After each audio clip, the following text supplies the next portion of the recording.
லலிதாவோட ஆத்மார்த்தமான ஆஃபர். வைர நகை கேரட்டுக்கு 6000 ரூபாய் கம்மி.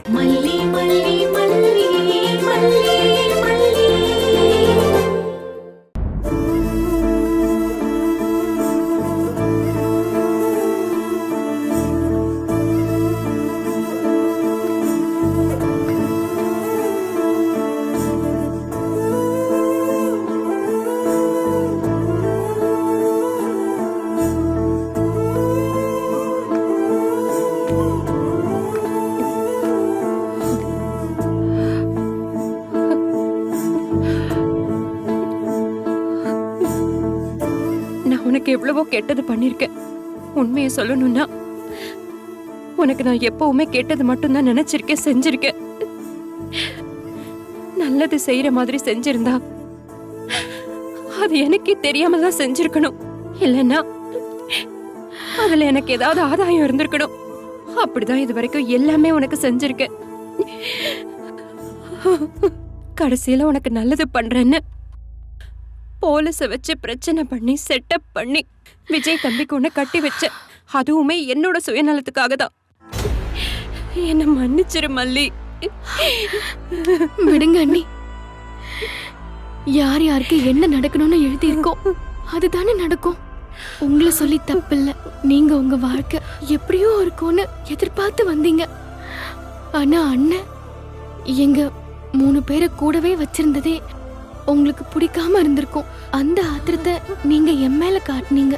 ஆனா அது உங்களை எல்லார் முன்னாடியும் கெட்டவன்னு காட்டிருச்சு. அவ்வளவுதான் அண்ணி வாழ்க்கை. நாம எப்படி இருக்கணும்னு நாம இருக்கிற சூழ்நிலை தான் தீர்மானிக்குது, பாத்தீங்களா? நாம இல்லல்ல. அது கூட ஓரளவுக்கு உண்மைதான் மல்லி. ஆனா கூட நான் ரொம்ப சுயநலமா இருந்து உன்னோட வாழ்க்கைய பலி கொடுத்துட்டேனோன்னு தோணுது. நீ நல்லா வாழ்ந்தா நாங்களும் வந்து ஒட்டிக்கலாம், எங்களுக்கும் ஓரளவுக்கு நல்லது கிடைக்கும்னு நான் ரொம்ப ஆசைப்பட்டுட்டேன். ஆனா நீயே அங்க நிம்மதியா வாழலன்னு எனக்கு இப்பதான் புரியுது. நான் பண்ணது எவ்வளவு பெரிய தப்பு இல்ல மல்லி. நடந்ததை விடுங்க அண்ணி. ஒருத்தவங்க அவங்க செஞ்சது தப்புன்னு உணர்ந்து அதை ஒத்துக்கிறதுக்கே எவ்வளவு பெரிய மனசு வேணும் தெரியுமா?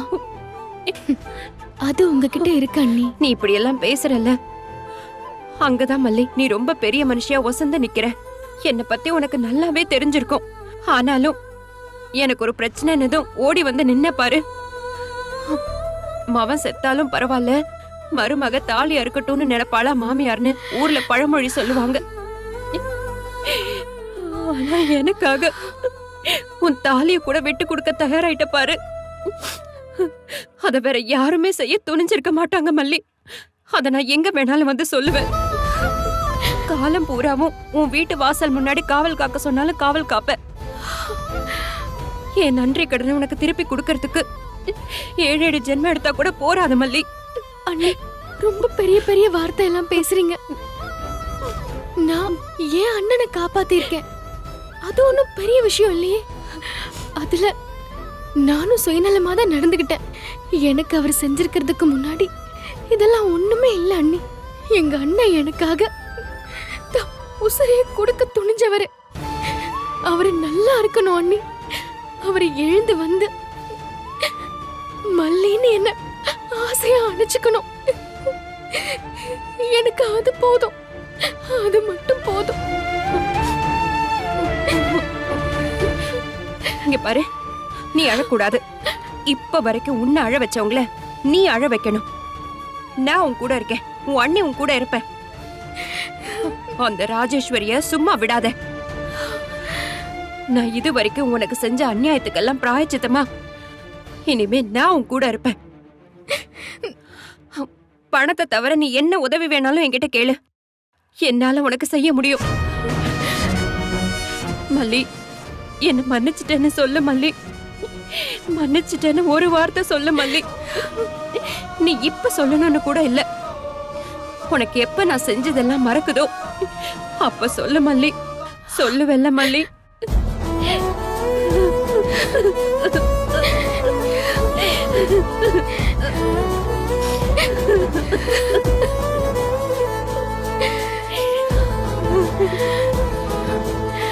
முடிஞ்சது முடிஞ்சு போச்சு அண்ணி.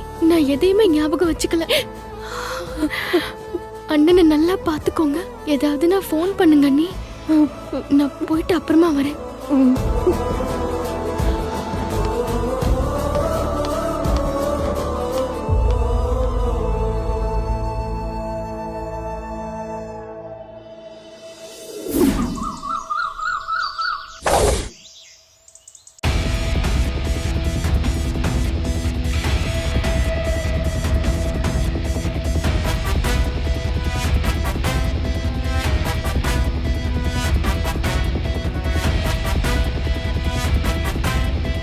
மல்லி நேத்து அவங்க அண்ணனை ஹாஸ்பிட்டல்ல சேர்த்துட்டு பணத்துக்காக அவ்வளோ கஷ்டப்பட்டிருக்கா.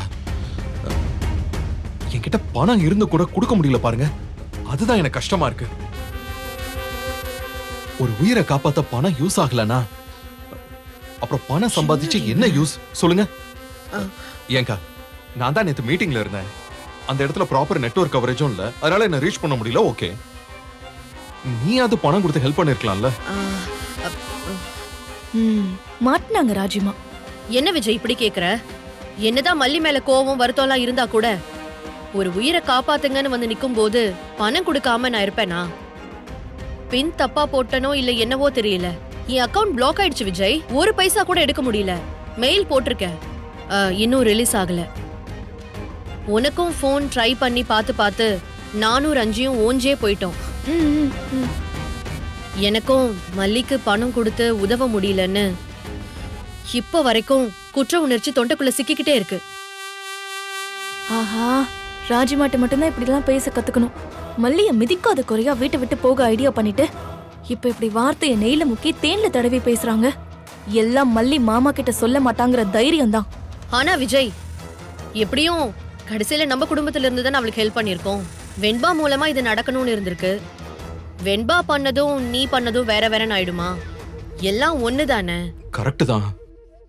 ஆனா கூட ஹாஸ்பிட்டல்ல சேர்த்துட்டு மல்லி அவ அண்ணனுக்கு என்ன ஆகுமோங்கிற பதட்டத்துல அவ மனசுக்கு எவ்வளவு பாடுபட்டிருக்கும். பணத்துக்காக அங்கேயும் இங்கேயும் அலையிறது கொடுமை இல்லக்கா? அவ அலையணும், அப்பதான் என்னோட பெரிய வேலையெல்லாம் முடிச்சுக்கலான்னு பார்த்தேன். ஆனா நீ பெத்து வச்சிருக்கியே, அது எல்லாத்தையும் நாசமாக்கிருச்சு. அக்கா, என்ன யோசிக்கிற? ஒண்ணும் இல்ல விஜய், அதெல்லாம் விடு. அதான் இப்போ பணம் கிடைச்சு எப்படியோ மல்லி அண்ணனுக்கும் நல்லபடியா ஆபரேஷன் முடிஞ்சு உயிரும் பொழைச்சிட்டார்ல, அது வரைக்கும் சந்தோஷம்தான்.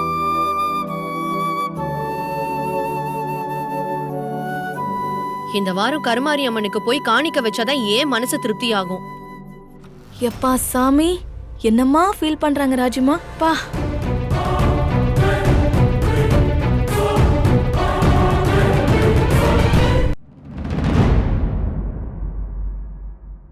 மல்லி, உன்கிட்ட கொஞ்சம் பேசணும்.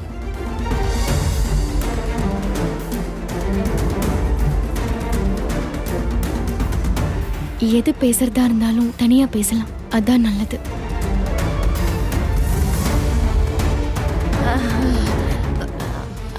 நாங்க போறோம் மாமா. மல்லி, நீ பேசு. ஆமாமா, புருஷன் பொண்டாட்டிக்குள்ள 1000 இருக்கும். நாங்க எதுக்கு இல்ல? வாரஞ்சி.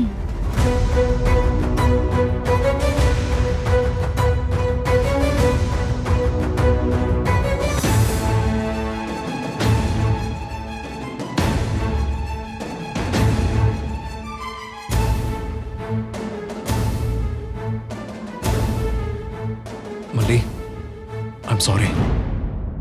இந்த மாதிரி சிச்சுவேஷன்ல நான் உன் கூட இருந்து உனக்கு ஹெல்ப் பண்ணிருக்கணும். முடியாம போயிடுச்சு. எனக்கு ரொம்ப கஷ்டமா இருந்துச்சு. அதான் அக்கா கிட்ட சொல்லிக்கிட்டு இருந்தேன். எதுக்குங்க மனசு கஷ்டப்படுறீங்க? அதான் உங்க ஸ்தானத்துல இருந்து வெண்பா அந்த வேலையை பண்ணிட்டால.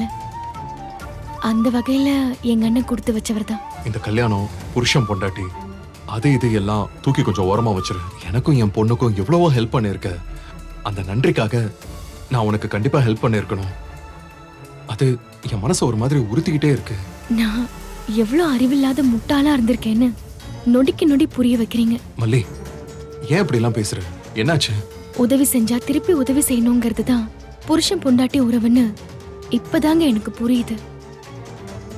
என்னைக்காவது ஒரு நாள் நீங்க என்ன மனைவியா புரிஞ்சுப்பீங்க, நாம புருஷன் பொண்டாட்டியா சேர்ந்து வாழுவோம்னு மனசுக்குள்ள ஓரத்துல ஒரு எண்ணம் இருந்துச்சு. நிஜமா இருந்துச்சுங்க. என்ன நீங்க தப்பா நினைச்சா கூட பரவாயில்ல. உண்மைய சொல்லிடுறது தப்பில்லைன்னு நினைக்கிறேங்க. மல்லி, இல்ல இல்ல, நீங்க எதுவும் சொல்ல வேண்டாம். நீங்க என்ன பேச வரீங்கன்னு எனக்கு புரிஞ்சு போச்சு. நான் பேச வேண்டியதை பேசிடுறேன். கஸ்டடி கேஸ்ல அப்பீல் போயிருக்காங்கன்னு எனக்கும் தெரியுங்க.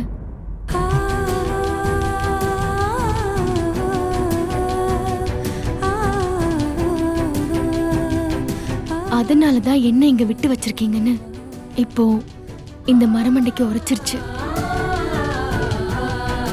ஆனா சாரி, இதெல்லாம் தெரிஞ்சுக்கிட்டதுனால நான் இங்க இருந்து போயிடுவேன்னு நினைக்காதீங்க. நான் இங்கதான் இருப்பேன். கஸ்டடி அப்பீல் கேஸ் முடிஞ்சதுக்கு அப்புறமும் இங்க இருந்து போகணும்னு எனக்கு தோணலைங்க.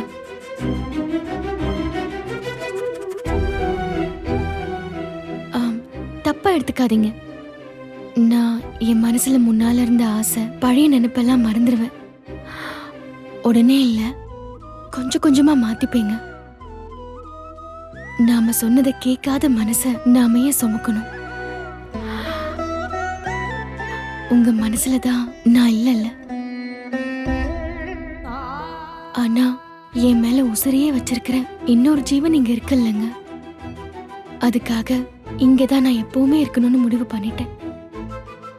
என்ன தப்பா நினைக்காதீங்க.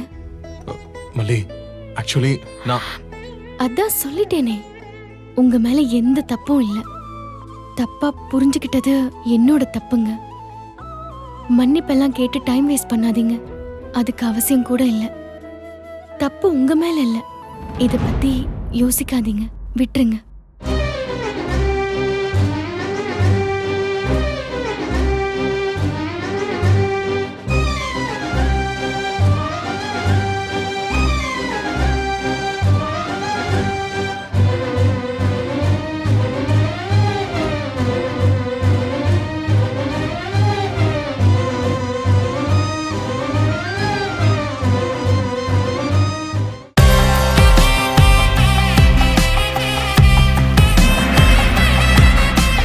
இந்த அக்ஷய திருதியில என் ஆத்மார்த்தமான ஆஃபர். உங்க லலிதாவோட ஏற்கனவே கம்மி சேதாரத்துல 1 இல்ல, இன்னும் 2%, 3% கம்மி. வைர நகை கேரட்டுக்கு 6000 ரூபாய் கம்மி. இந்த வீடியோ உங்களுக்கு பிடிச்சிருந்தா லைக் பண்ணுங்க, ஷேர் பண்ணுங்க, காமெண்ட் பண்ணுங்க. மறக்காம சரிகமா டிவி ஷோஸ் தமிழுக்கு சப்ஸ்கிரைப் பண்ணுங்க.